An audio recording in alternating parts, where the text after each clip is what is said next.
The night the river took Emeka, the water did not rage and he did not fight.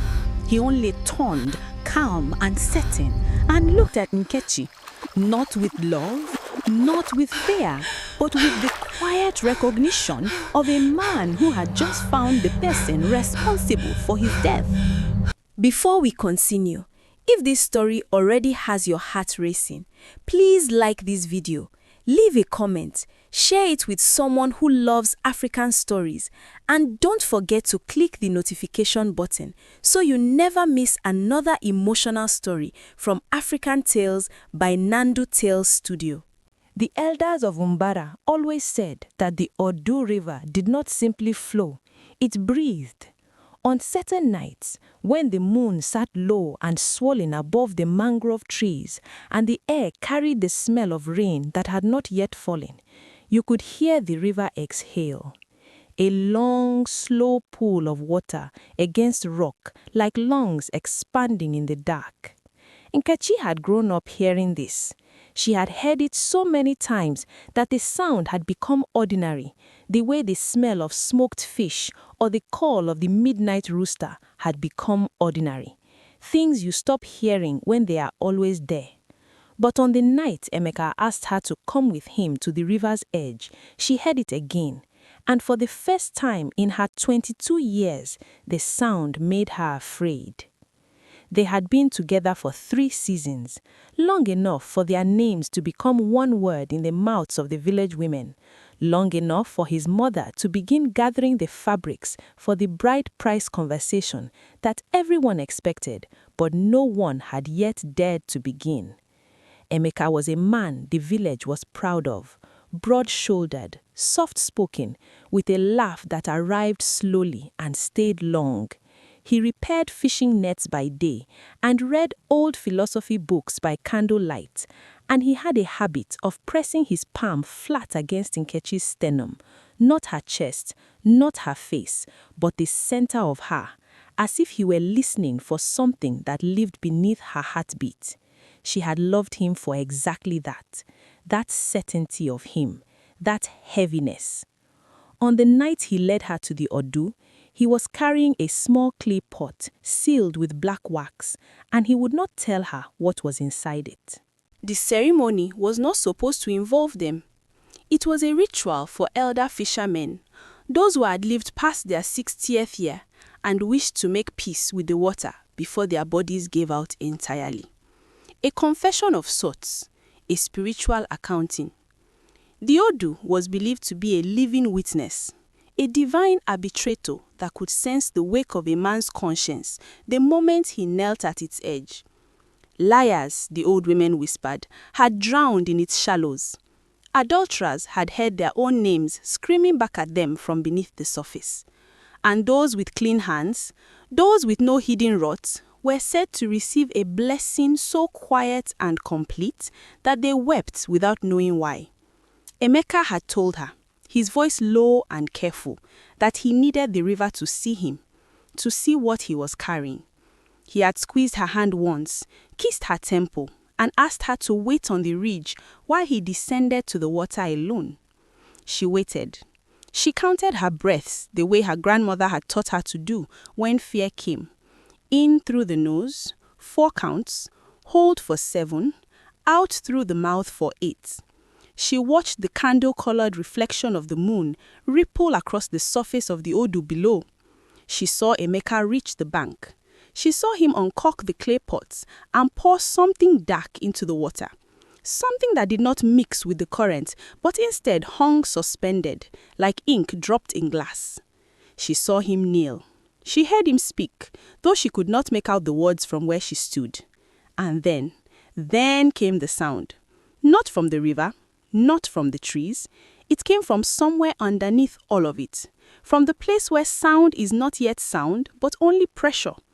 The surface of the Odu buckled once, like a fist pressing upward from below. And when the water settled, Emeka was gone. No splash, no cry, no ripple that made sense. Just gone, and the river exhaling, slow and satisfied, into the dark. They blamed her before the sun rose.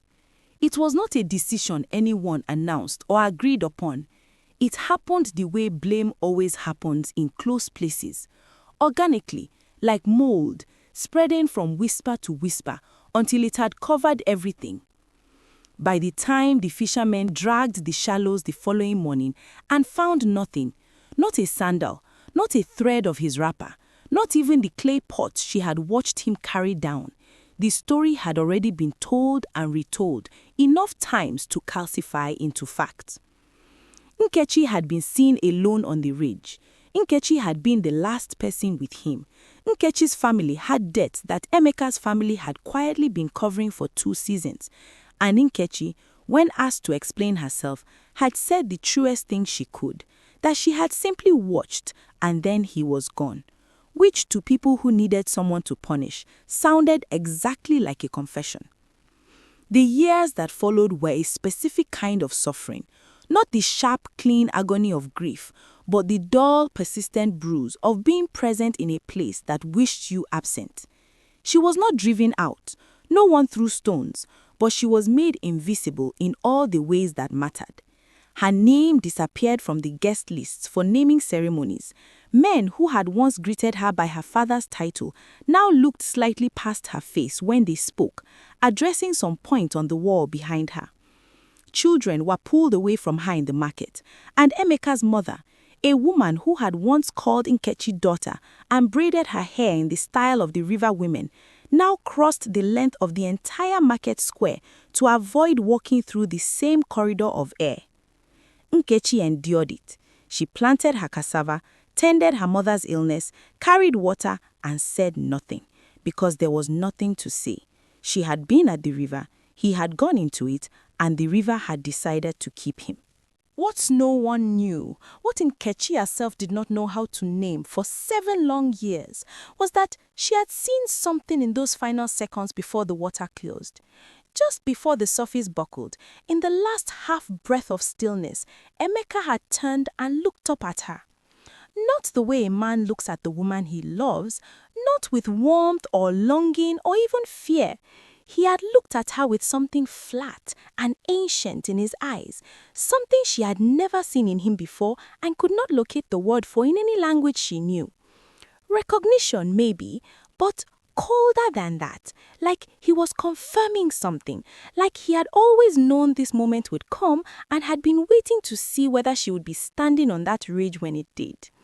She had never told anyone about that look, partly because she could not explain it, partly because she was afraid that if she tried, she would have to admit that some part of her had understood it, and she was not ready to understand what it meant to be looked at like that by the person you loved most in the world. He came back on the 7th anniversary of his disappearance, not to the river, to her door. It was well past midnight, the kind of hour that belongs to neither the previous day nor the coming one, and Nkechi had been sitting by the window because sleep had not visited her in weeks. She heard the footsteps first, deliberate, unhurried, the footsteps of someone who was not afraid of being heard, and then she saw him through the slats of the shutter, his face, older but not by 7 years, his body upright and still and wrong in a way she could not immediately explain, like a drawing of a man made by someone who had only ever read descriptions of men and never seen one. Her heart leapt toward him the way it always had, and then he stepped into the bar of moonlight falling through the shutter crack, and she saw his eyes, and the word she had searched 7 years for finally arrived, cold and complete in the center of her chest. The look in those eyes was not love, it was not even hatred, it was ownership.